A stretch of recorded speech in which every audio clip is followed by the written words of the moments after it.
इधर तेल में आग लगी, उधर बंगाल में चुनावी पारा हाई हो गया। तेल से जेब जली तो जनता दुहाई देने लगी। चुनावी बयार है, लिहाजा ऐसे में ममता भला पीछे कैसे रह जाती। मौके की फिराक में बैठी ममता मंत्री फिरहाद हकीम की स्कूटी पर सवार हो गई और निकल पड़ी चुनावी मौसम में तेल पर सियासी माइलेज लेने के लिए। दीदी का स्कूटी शो सचिवालय तक दिखा, लेकिन स्कूटी के सफर में सियासी वार साफ नजर आया। दीदी अपने काफिले के साथ कोलकाता की सड़कों से गुजरती रहीं और मीडिया वालों के कैमरे दीदी को फुल कवरेज देते रहे।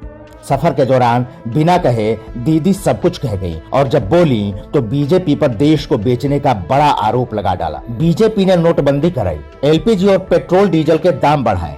ये सरकार जन विरोधी है, ये सरकार महिला विरोधी है, एंटी यूथ सरकार है, एंटी किसान सरकार है। ये सरकार देश का सर्वनाश कर देगी। पेट्रोल के दाम कई शहरों में पहली बार शतक लगा चुके हैं तो कई शहरों में सेंचुरी लगाने के करीब हैं। वहीं डीजल भी पीछे कहा।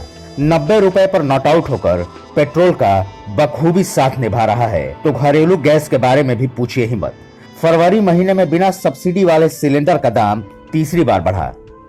इस एक महीने में 100 रुपए की बढ़ोतरी हो गई, जबकि पिछले 3 महीने में 200 रुपए तक महंगा हो गया घरेलू सिलेंडर। आंकड़ों पर नजर डालें तो गुरुवार को मुंबई में पेट्रोल की कीमत 97 रुपए से ज्यादा थी तो डीजल का दाम 88 रुपए रहा। वहीं कोलकाता में पेट्रोल 91 रुपए से ज्यादा और डीजल 84 रुपए से ज्यादा रहा, यानी दोनों शहरों में शतक से कुछ ही कदम दूर है। महंगाई से करा रही जनता को झटका पर झटका लगना जारी है।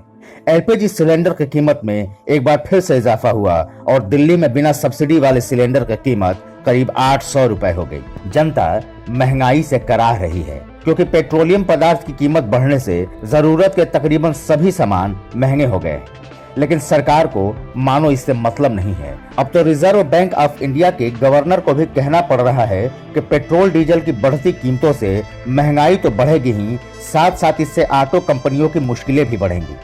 यही सरकार जब 2014 से पहले विपक्ष में थी तब अभी के कई पेट्रोल डीजल की कीमत को लेकर तत्कालीन सरकार को पुरजोर तरीके से घेरती थी।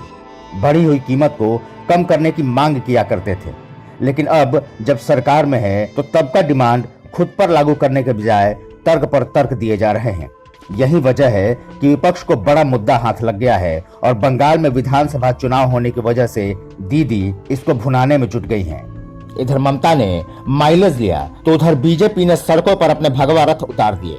बीजेपी को लगता है रथ भरोसे बंगाल में बीजेपी का बेड़ा पार होगा। जाहिर है जंग सियासी है और इस जंग में सब जायज है। फिर चाहे तो स्कूटी पर सवार हो जाओ और सड़क पर रथ उतार दो।